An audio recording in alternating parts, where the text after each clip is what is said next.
մայիսի 20-ի դրությամբ Լեռնային Ղարաբաղից բռնի տեղահանված 9451 անձ դիմել էր ուրեմն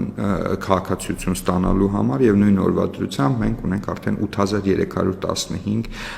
անձ, ով ստացել է Հանրապետության նախագահի հրամանագրով Հայաստանի Հանրապետության քաղաքացիություն։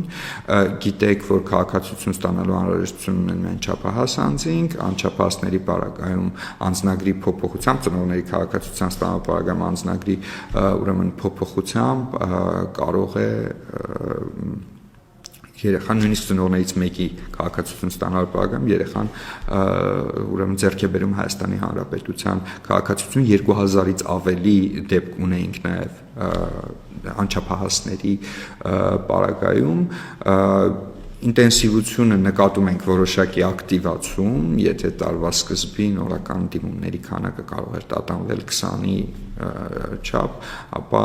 վերջին շրջանում 40-ից 50-ի չափ մենք օրական նմանատիպ դիմումներ ենք ստանում,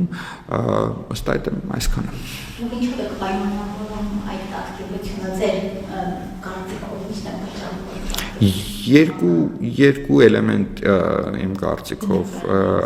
բնական այն ծրագիրը բնականաբար առաջինը դա շատ կարևոր է այս իրավիճակն է, սակայն կարծում եմ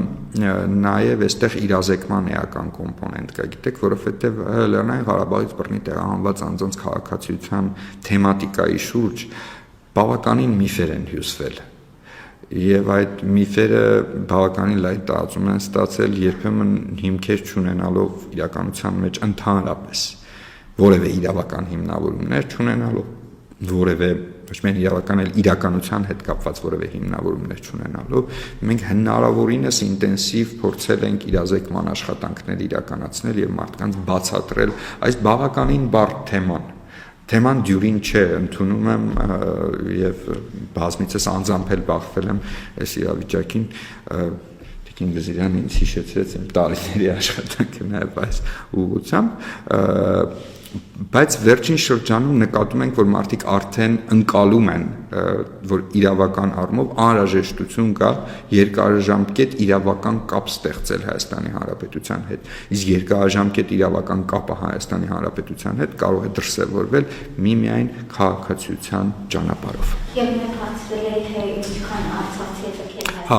ներողություն եմ խնդրում, այդ վիճակագրությունը ազգային անվտանգության ծառայությունից դեռևս ստանանք, որովհետև սահմանահատումների հետ կապված տվյալները իրենց մոտ են, իմ ձեռքի տակ նման